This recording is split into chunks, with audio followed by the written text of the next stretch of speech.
رانا ثناءاللہ ہمارے ساتھ موجود ہیں، ان سے بات کرتے ہیں۔ رانا صاحب بہت شکریہ آپ کے وقت کا۔ اب یہ جو تحقیقات ہو رہی ہیں، حمزہ شہباز، سلمان شہباز کا نام سامنے آ رہا ہے، کیا کہیں گے اس پر آپ؟ جی پہلے تو میں پرزور مذمت کرتا ہوں رات آج صبح ہمارے سابق M L A Abdul Ghaffar Dogar صاحب کو وہاں سے گرفتار کیا گیا ملتان سے۔ وہ ملتان کے جلسے کی تیاریوں میں جو ہے وہ مصروف تھے۔ کل میں وہاں پہ گیا ہوا تھا، وہاں پہ بہت بڑا جو ہے وہ اجتماع تھا، کنونشن تھا۔ تو حکومت جو ہے یہ بالکل اب ہو چکے اور گھٹیا ہتھ کنڈوں پہ آ گئی ہے۔ کوئی 15 سال پرانا کوئی انتقال کہہ رہے ہیں کہ جی وہ فیک تھا۔ تو یہ جو جہانگیر ترین صاحب کے اوپر مقدمہ درج کیا گیا ہے، یہ رات 2 بجے مقدمہ کر کے ملک عبدالغفار ڈوگر کو تو گرفتار کر دیا صبح فجر کے وقت۔ یہ حکومت ہمیں یہ بتائے کہ وہ جہانگیر ترین صاحب کو اور ان کے بیٹے کو مقدمہ درج کر لیا ہے، گرفتار کب کرے گی؟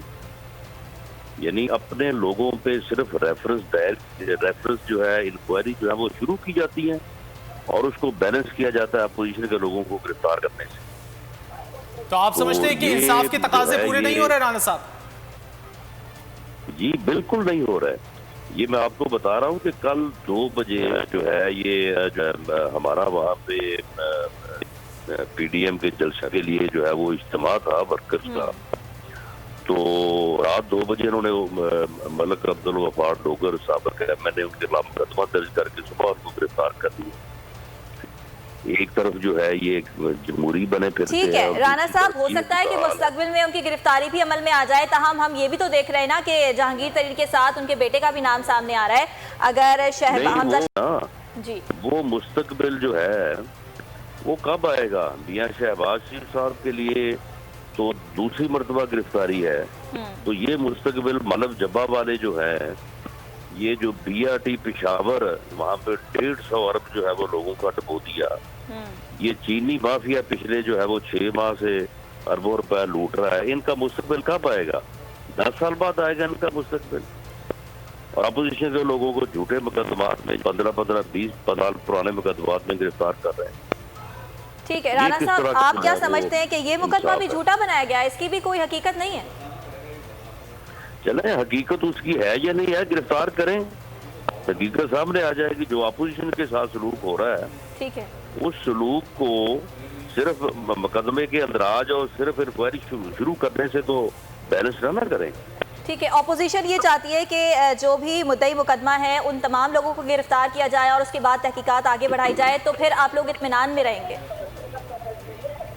جی ہم اس حکومت کے خلاف اطمینان میں اس وقت ہوں گے جب یہ جعلی اور کٹ پتلی حکومت جو ہے اس کا خاتمہ ہوگا۔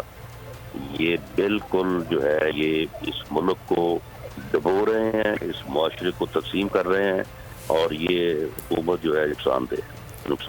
رانا صاحب آپ نے اداروں کے حوالے سے بات کی، ادارے خود مختار ہیں، اب جب اتنے شواہد موجود ہوں گے تو گرفتاری عمل میں آ جائے گی، آپ کیا سمجھتے ہیں؟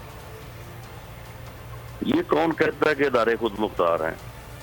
کوئی آپ کو ادارہ خود مختار نظر آ رہا ہے کوئی؟ یہ پولیس خود مختار ہے، اینٹی کرپشن خود مختار ہے، یا کون سا ادارہ جو ہے وہ خود مختار ہے؟ کوئی ادارہ جو ہے وہ خود مختار نہیں ہے۔ ٹھیک ہے، بہت شکریہ رانا صاحب آپ کے وقت کا۔